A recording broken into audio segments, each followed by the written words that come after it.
my life took a turn for the worst.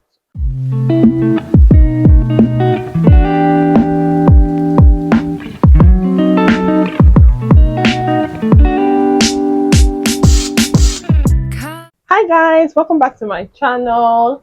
If you're new here, thank you for stopping by. If you're an old subscriber, I love you all so much. My name is Riola and this is basically my channel. So what do I vlog about? I vlog about all things UK, my life journey. So this channel is basically like a story of my life, a movie of my life, as we would like to call it. Please don't forget to hit the subscribe button and subscribe to this channel. So today I'm just going to give you guys a story time, and in the midst of my story time, I'm just going to talk about how to deal with grief, because it's like something that I have dealt with, and I feel like this vlog is going to make me a little bit emotional.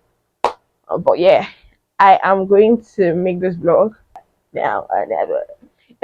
I think that grief is a very difficult thing, like, and it's not a lot of people that can actually get over it, and we kind of face grief in different ways. So for me, it was the death of my dad. For those that don't know me, I lost my dad around 2019. Like, if you don't experience it, you will not be able to really talk about it, right?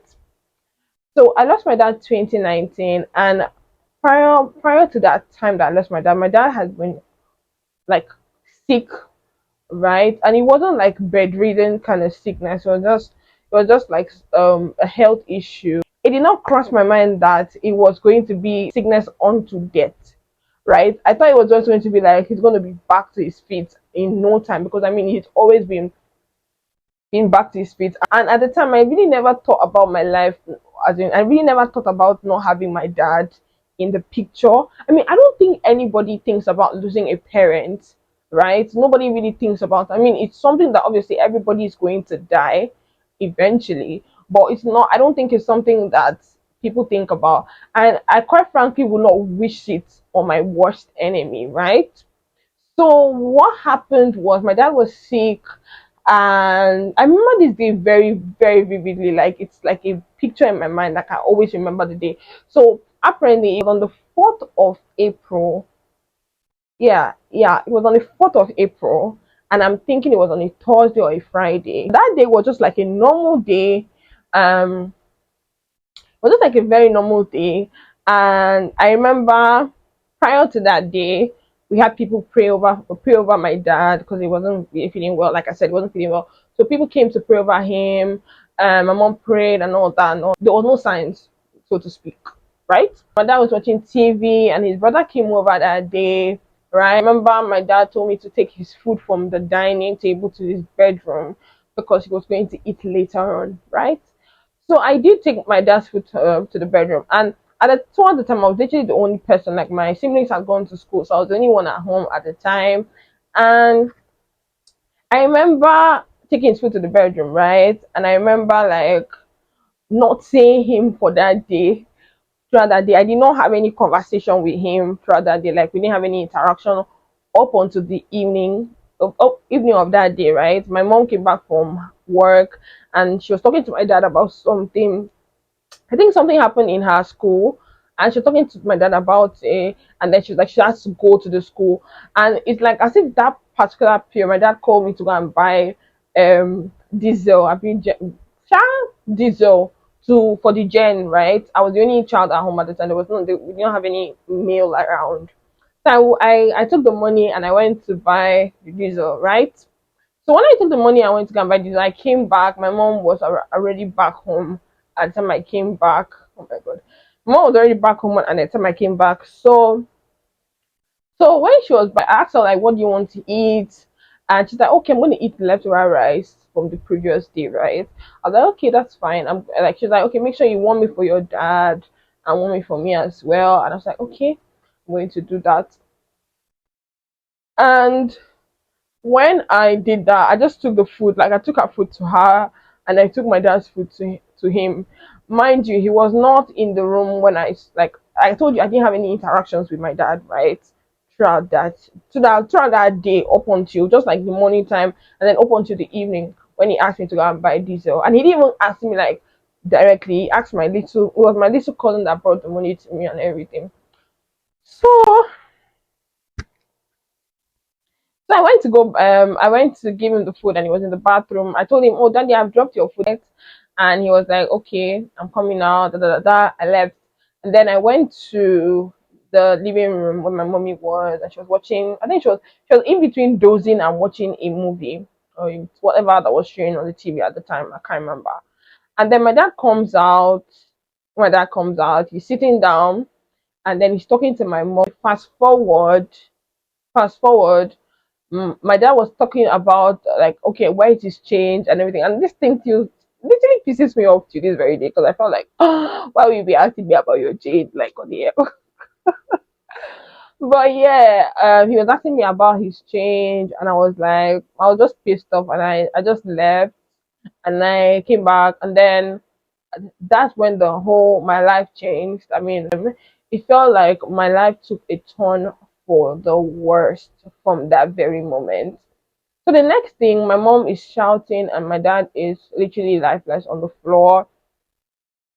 And I couldn't, like, it just pains me to this day. I feel like for me, it was like the most terrifying period of my life. I couldn't even pray. I couldn't pray. I remember my mom saying, "Pray for your daddy, pray for your daddy." Da, da, da. And I was looking at my cousin, I was looking at my dad, I was looking at my mom, and it was like my cousin was like, "Don't worry, he's sleeping. There's nothing wrong with him. He's fine. He's sleeping." And I think I said a few words of prayer. I can't even remember. I can't really think that I had said the words out properly. And then my and then fast forward, we went to the hospital, and then it was like my dad was pronounced dead, and it just felt like I couldn't really understand like the situation. Because growing up, you look at your parents like this invisible creatures. I don't know the word, if that's the right word to use, but like growing up, I used to feel like my parents are untouchable, so to speak, right? I used to feel like obviously they're like superheroes of some sort. I feel like they cannot do any wrong, or they can nothing can happen to them, or it was just like I just felt like they were like immortal human beings, immortal human beings. And obviously, when my dad died, it just shook me like to the core. Like it was like this is so unreal. So this is where everything just went downhill, and this is where everything just like I feel like I'm okay now to actually talk about it.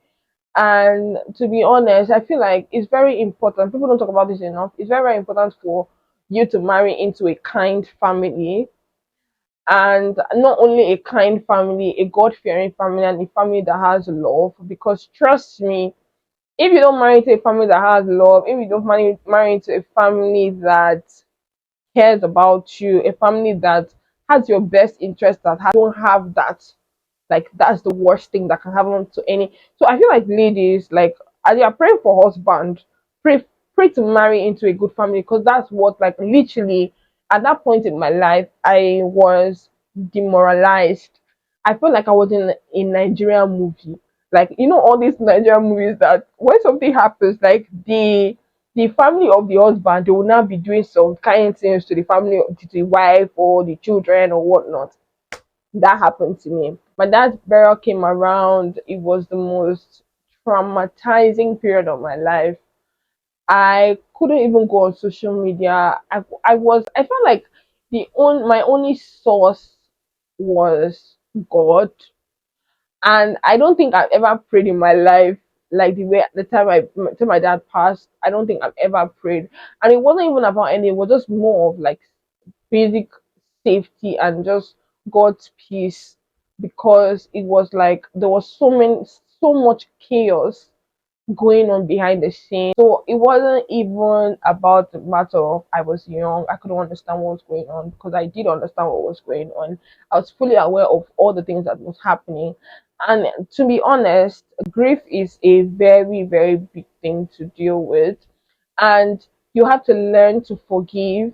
If you were hurt in the process of the grief, you just have to learn to forgive. And resting, the best therapy in my opinion, is just Jesus. Because for me, that was like, it was more of, I was just more dependent on God. Like, I mean, you remember me saying that I used to feel like parents are immortal. Like my parents, I used to feel like they're immortal. Nothing can ever happen to them. Life is so fickle. You can be here today and tomorrow you're no more. And I do miss my dad so much. I miss my dad terribly. So there's really no day that goes by that I don't think about my father. And my father was an amazing man. I mean, he had his flaws, but he was an amazing father to me.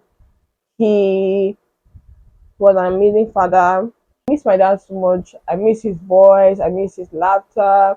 I miss like childhood memories. Like my dad was always so fond of taking us out. You just come back and be like, everybody come into the car, we're going out, da da da da. And I just miss that about my dad. I miss the fact that I wouldn't say I was spoiled, but I would say I was privileged because I mean I went to the best schools, and it pains me so much that he's not going to be here like on earth to see me grow, to see me flourish, to like I mean me taking care of him and that whatnot. And it just pains me, but I'm learning to accept it. I think that's another thing, very important thing, is to learn to accept what is happened or what's happened. It can be a very, very, very slow process, right? And my father was always full of wisdom. Like my father never beat us, so it was like he was never one to beat. He was always one to I won't say scold, but just he believed in using his words, and that's kind of parenting I like. My father was always he believed in using his words, and he would just talk to you and you would just bulge out your eyes, you would just be crying and you just talking and you just be crying.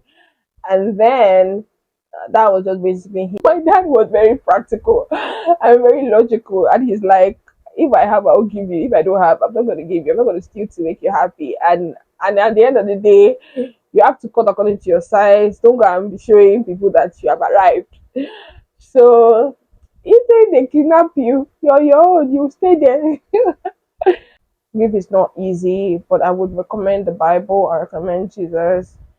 And if you need to speak to somebody, therapy, that's fine. It's totally fine. I hope you guys enjoyed this story time. If you want more story time, comment down below. And also, don't forget to subscribe to this channel. Hope to see you in my next video. Love you guys. Stay safe and make good choices. Bye. You make me feel alright.